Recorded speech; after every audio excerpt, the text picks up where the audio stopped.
আসসালামু আলাইকুম। মোদির বিপদ ঘণ্টা বেজে উঠেছে। জি না, সেটা আমি বলছি না, সেটা ভারতের বর্তমান রাজনৈতিক প্রেক্ষাপট চিন্তা করলেই বোঝা যাচ্ছে।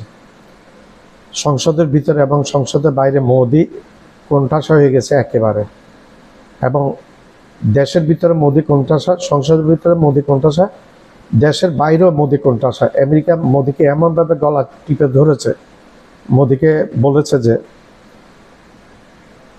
ভিক্ষার থালা ধরিয়ে, ভিক্ষার বাসন বা থালা মোদির হাতে ধরিয়ে দিবে। এবং ডোনাল্ড ট্রাম্প বলেছে বেশি দিন নেই, মোদিকে পাকিস্তানের কাছ থেকে তেল কিনতে হবে, সেদিন বেশি দিন নেই।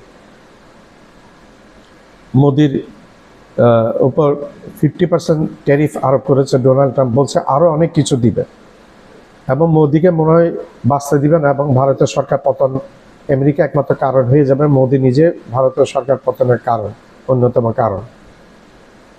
মোদি নিজেই একমাত্র ভারতের সরকার পতনের জন্য কারণ। এবং ভারতের লোকজন বলছে হাসিনা যে পথে গেছে মোদিও সেই পথে যাচ্ছে। হাসিনা পালিয়ে যেতে পেরেছে, মোদিকে তারা নাকি পালিয়ে যেতে দিবে না, তারা আটক করবে এবং আইনের কাঠগড়ায় তুলবে মোদিকে। আর মোদির জন্য অনেক বিপদ। এবং আমেরিকা যে ট্যারিফটা আরোপ করেছে, সেই ট্যারিফটার এগেনস্টে গিয়ে, আমেরিকা হচ্ছে সবচেয়ে বড় বাজার ভারতের গার্মেন্টসের, সেই ট্যারিফের এগেনস্টে গিয়ে ভারত কিছুতেই পণ্য সামগ্রী রপ্তানি করলে কিনবে না, এগুলো আমেরিকার বায়াররা কিনবে না। এত বাংলাদেশের পণ্যের দাম অনেক কম থাকবে,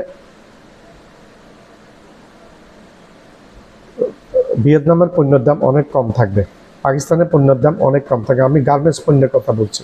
তো এগুলা উতরিয়ে ভারত কিছুতেই ব্যবসা করতে পারবে না, এবং ভারতের হাজার হাজার গার্মেন্টস ইন্ডাস্ট্রি বন্ধ হয়ে যাবে, সেটা আমরা দিব্য চোখে দেখতে পাচ্ছি। লক্ষ লক্ষ শ্রমিক বেকার হয়ে যাবে। এগুলা সবগুলা বেকার টেকার হয়ে এগুলা ভারতের অর্থনৈতিক বিপর্যয় ঘটে যাওয়ার পরে মোদিকে এরা টেনে হিসেবে নামাবে। মোদিকে পালিয়ে যেতে হবে, আর নাইলে মোদিকে আইনের আওতায় মোদিকে নিয়ে আসবে, অর্থাৎ টেনে হিসেবে নামাবে। মোদি একটা স্বৈর শাসক, গণতন্ত্রের লেবাসধারী একজন স্বৈর শাসক মোদি। ভারত গণতান্ত্রিক দেশ বলে, কিন্তু তাদের মধ্যে গণতন্ত্রের বিন্দুমাত্র লেশ নেই, কিছু রাখে নাই। বিজেপি সব ধ্বংস করে দিয়েছে। তো মোদির বিজয়ের ঘন্টা বেজে উঠেছে, সেটা আমরা দেখতে পাচ্ছি।